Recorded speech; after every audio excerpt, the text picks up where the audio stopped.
Are you more of a coffee man or a tea man? Tea. And, Yeah. What do you like? Earl Grey. You don't go for that herbal stuff? Sometimes. Stevie J, thank you for coming. Thanks for having me. So Steve, where did you get your training from as an actor? All over. I went to UBC, University of British Columbia in Vancouver, and I ended up with an English degree, but I took as much theater and drama that they allow without joining the theater program. Then I came back to Toronto, and I did some levels at Second City there. There were sort of E levels, or I think I'm positive that's what they're called. And then did some film stuff at Equity Showcase, and then I did a conservatory at Equity Showcase. Two actually. One was almost a year full time, and then another one was a half year full time. And then I got a scholarship to Second City in Chicago for improvisation and writing. So you have a quite extensive sort of trail of training in different sort of mediums in acting. Yeah, and then I also trained in clown with Mike Kennard. Yeah, one of the conservatories Mike picked me out of and put me in a workshop production where we built the show that he was going to do, and then about 2 years later we did the full show, the full play, and that was about 3 months. The first month was a couple days a week, and then weekends, and then the last 2 months, I think it was the last 2 months, was full time. So, and I studied with him, and he brought in all like the experts in Canada in physical theater and in clown. So take us back. Way back. When you first were sort of inspired to get into this sort of crazy job that you do these days, what was your main inspiration, your main drive to get in? It was the television show BJ and the Bear. BJ and the Bear. I used to watch that show. Yeah, it was a great show. I mean, it was about a truck driver and a monkey, or orangutan. Orangutan. Yeah. I forget the orangutans. A bear. Bear. And BJ was the truck driver. The truck driver. And as a kid, I knew that it was a television show, but I loved the show itself. And then also I thought like, I sort of meshed reality in the show and thought I could be an actor driving around this truck with an orangutan, because who wouldn't want that? And I could keep all my wardrobe and sets in my 18-wheeler. And it's very commedia, like commedia dell'arte, how they used to tour around the countryside with their stuff in a caravan and put on shows, and that was sort of, and I had no idea. I mean, this is when I was like 4. Sounds like a troubadour type of lifestyle. Yeah. And did you ever make an attempt to buy an orangutan and an 18-wheeler? Yeah. No. So it was just in your dreams. Yeah, but that was what inspired me to be an actor. That's what I wanted to perform. The whole performance, not the TV show. Yeah. Right. But so maybe one day. So as you're watching TV show, being inspired, it's you in the truck in the seat driving with your orangutan, but it's not. That's you. That's me. Yeah. Yeah. It'll happen one day. Maybe they'll do a remake, and I get to be BJ. Hey, you know what? Stranger things have happened. Look at Jim Carrey. I mean, his biggest. He was his number one hero growing up was Andy Kaufman. Yeah. Right. Yeah. He loved Andy Kaufman. Yeah. And what happens? He gets to play Andy Kaufman. Yeah. Exactly. Yeah. So it's quite amazing. So you never know. You know. Yeah. Oh, and I also be careful what you dream for. Well, yeah. I mean, sort of other iconic actors for me growing up were like Tim Conway and Buster Keaton and Charlie Chaplin and Laurel and Hardy, and I was sort of into the Stooges, but not a lot. Right. But I used to imitate Tim Conway a ton. Oh, and Dick Van Dyke. I used to do pratfalls all the time as a kid. Yeah. So then, after the acting, you decided to get into producing. Like, not I sort of fell into it. Although, like, between almost immediately once I sort of admitted that I was an actor in my 20s, because it's hard, you know. It's people are like, when you say, "Oh, I want to be an actor," they're like, "Oh, that's a tough life," you know, that sort of thing. You know what I got one time? What's that? Some guy says to me, "Oh, it's easy being an actor. All you do is lie." I think it's actually I think it's the opposite. Well, yeah, you have to, you're telling inner truths all the time, right? It's funny. Yeah. What do you say to that guy? Oh, thanks. Exactly. Yeah. So, I guess you got into producing side just to create more work for you, basically. Yeah, and in that I also got to create work for other actors as well. Right. I mean, usually none of us got paid very well. Right. But something. But nonetheless, is you're making movies, keeping people employed, and giving them more experience to hopefully. And if you do another movie, you'll hire them again. If it was a good fit. Yeah. Right? So Yeah. So tell me a little bit about the movies that you have produced. Well, I should say feature films. Feature films, yeah. So, I mean, the main one is Blood Empires. Right.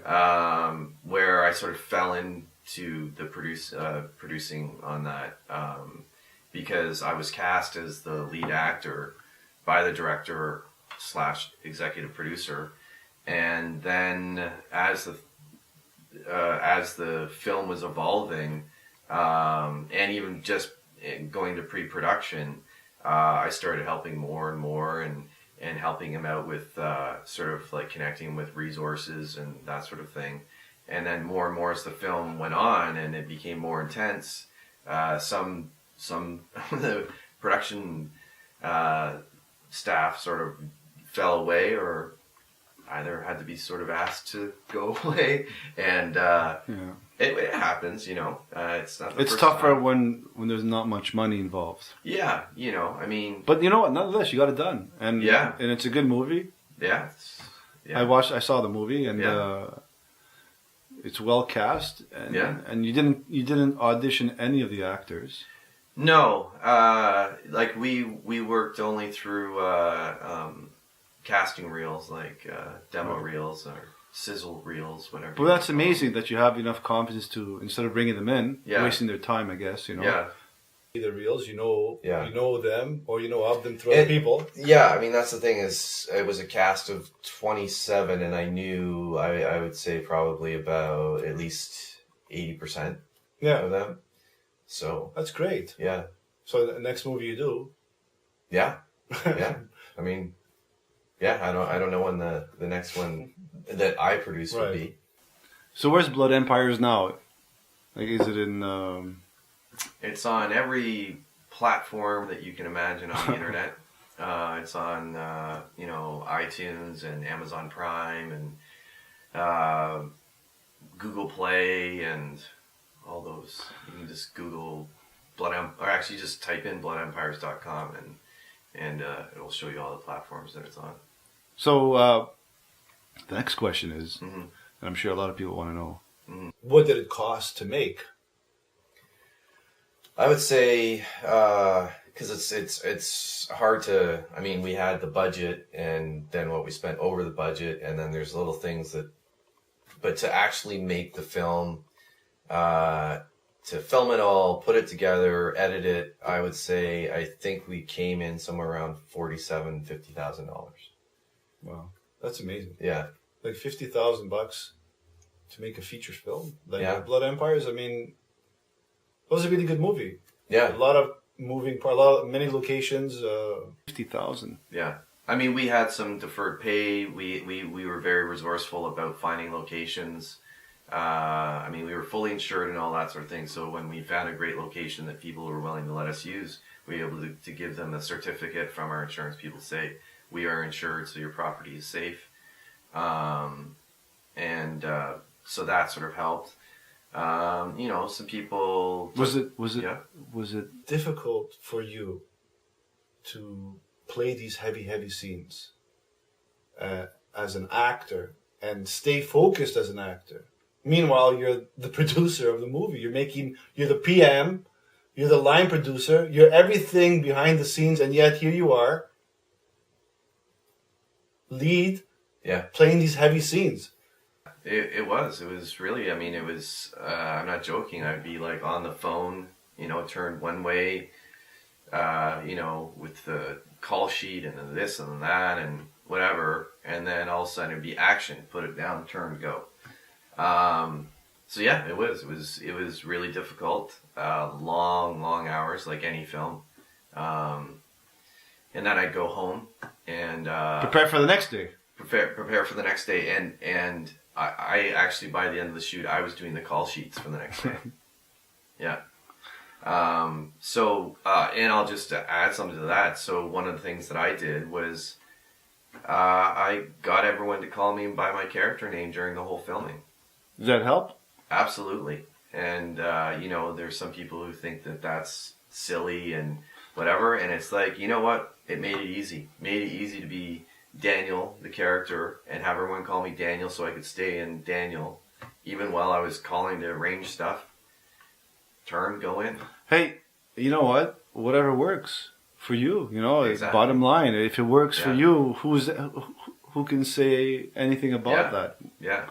I mean, especially in a role that was so heavy, with so much sort of psychological depth to the character and traumatic scenes, it definitely helped. I've done other films where I've been involved in behind the scenes as well, and also one of the characters. And with that, that are like comedic or at least lighter in subject matter, and those ones is a little easier. And then also the fact that Blood Empires was my first feature film that I was the lead in. So this is what I want to get to next. Yeah. Mm-hmm. And it's obvious that you did, but what did you learn? Right? Yeah. I know you learned a lot. A lot. So what are you walking away with? What did you learn walking away from Blood Empires? I would say the one of the first things that I learned on Blood Empires, and it just embraced it when it happened and realized when it happened to go, okay, don't get worried about this, is to be dynamic. So, for example, if a scene calls for two lovers in a hot tub, first thing comes to mind, and all of a sudden you don't have a hot tub and you don't even have another actor, and it's you now skiing down a hill and your scene partner is an apple in your hand, embrace it. It's a gift. And that works, I think, both in front and behind the camera. And it doesn't mean like you give up your vision of what you want, but especially on indie filmmaking, that can actually what can make your film that special thing. So, yeah, that's one of the main things that I learned. Shows the first time that you went and worked as an actor. Forget about the producing, just as an actor for that many days. Yeah. Like I've done some, I've done quite a few, more than quite a few short films, where I was the lead and where there were a fair amount of days for a short film. But yeah, not like this though, for sure. As an actor, again, you have to embrace everything. Your listening goes way up, which is great. You're listening, you're breathing, and also understanding as the lead, your arc is really slow, almost to the point of painful, because you have to stay in that character and you have to be the through line throughout the whole film. And so when you get to be on other films where you're maybe a supporting lead or even a day player or whatever, you get to be the turn, the screw. So your arc is, even though like obviously as a lead you have like mini arcs throughout each scene, each moment, throughout the whole film, it can almost, almost be boring at some points. But if you stay connected to the character, then you know, and you listen and you be that character and use the word commit, then you're that character, and it's a slow arc. And then it's, you know, what's interesting about that too is that it's hard to get out of at the end of the film. You have to then decompress, yeah. Blow it out your toes, you know. Hey, that's it's part of what we do. It was a good experience that it you learned a lot. You grew as an actor for sure. Absolutely. What is Steve doing these days? I mean, you have all this body of work. Where is Steve today? What is Steve doing these days? Well, I'm just finishing up another feature film where I was co-lead, and working on writing another one. Well, actually, we've already written, like, I think we're in the 25th draft or whatever over a couple of years now. I just got my green card from the U.S. So it's a big move. Yeah. So I'll be going there hopefully in February. When I say just got it, they approved the application, and now there's a couple more steps with an interview and a physical and that sort of thing. But yeah. So it looks like 2018 is looking promising for Stevie J. I'm hoping so. I also found out a couple of the feature films that I've done over the last 2 years are finally, the edits are finally being finished, and the color correction and that sort of thing, and you know, on and on and on. On and on and on. Well, you know what, Steve? It was a pleasure talking to you today.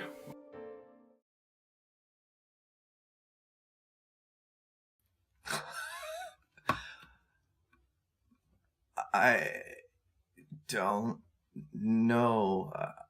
I know the last photo I lifted off a video.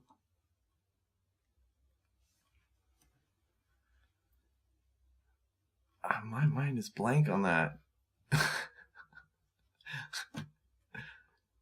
I'm failing. Oh, computers and nutter webbing. Oh, Viggo Mortensen, probably one of them. There's a lot, but there's actually a lot. Oops.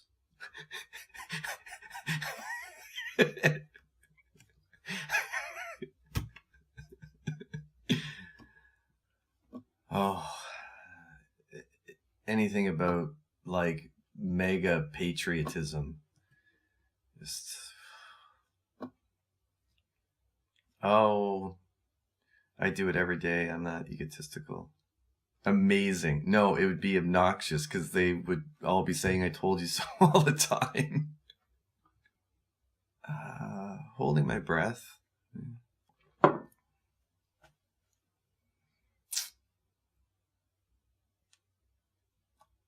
Water filters?